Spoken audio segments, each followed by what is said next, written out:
Welcome back. This is Tony Martignetti Nonprofit Radio. We are covering the NextGen Charity Conference live in New York City, and I'm sitting now with Peter Panepento, who is Assistant Managing Editor of the Chronicle of Philanthropy. Peter, welcome to the show. Great to be here, Tony. Nice to see you again.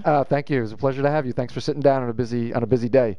I saw recently the Deficit Reduction Commission has some ideas about our venerated charitable deduction. Yes. What's the news? Well, there have been a couple of different proposals that are being floated about right now as ways to revamp the tax code and also to hopefully balance the federal budget. Yes. But one of the things that keeps coming up in the crosshairs of this committee, or these committees, I should say, are efforts to change the way the charitable deduction works, which is, if you don't know what the charitable deduction is, it's the money that individual taxpayers can deduct off of their income taxes for their charitable donations.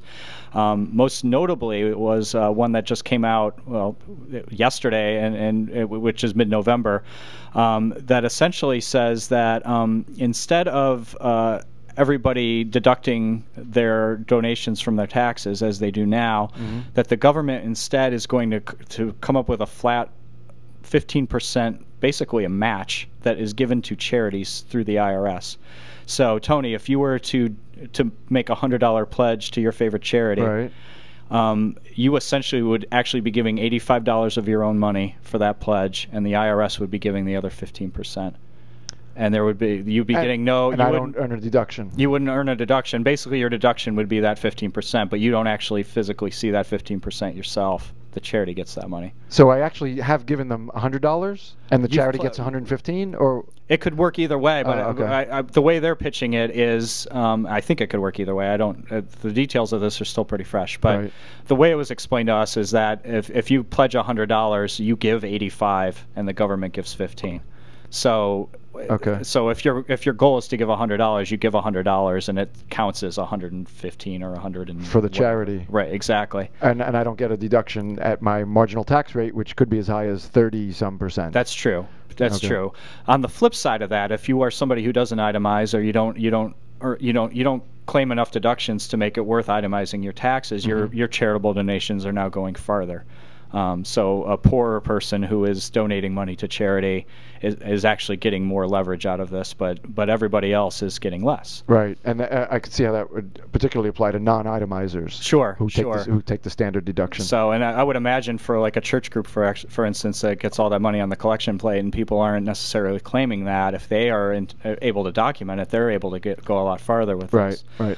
If you run a big institution like a college or university, though, those big donors, the ones who itemize, those are the folks who give a lot to your organization. I have a feeling it's going to change the way people give if this was to move forward. And what's the predictable reaction from the charitable community that you're hearing? The reaction, and I've been at this conference all day, so I think it's probably a lot louder today than it was last night when we posted the story. But the immediate reaction that we saw was pretty negative toward it.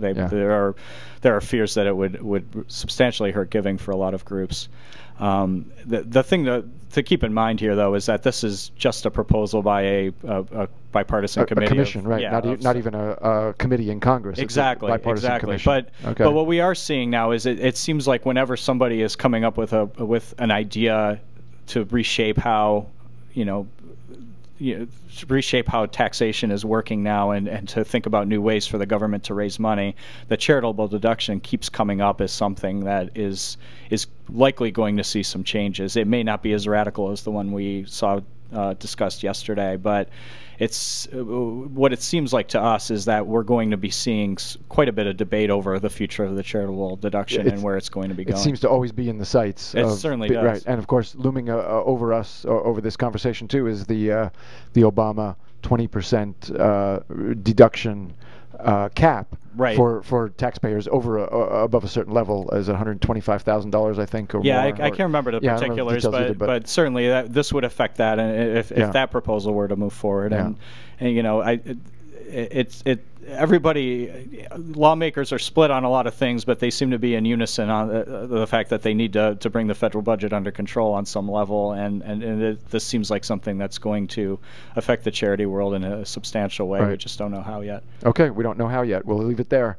Okay. This is Tony Martignetti with Peter Panepento, Assistant Managing Editor of the Chronicle of Philanthropy. Peter, I want to thank you very much for sitting down on I know, a busy day. Thank you. Great, thank you. Pleasure to have you. Thanks.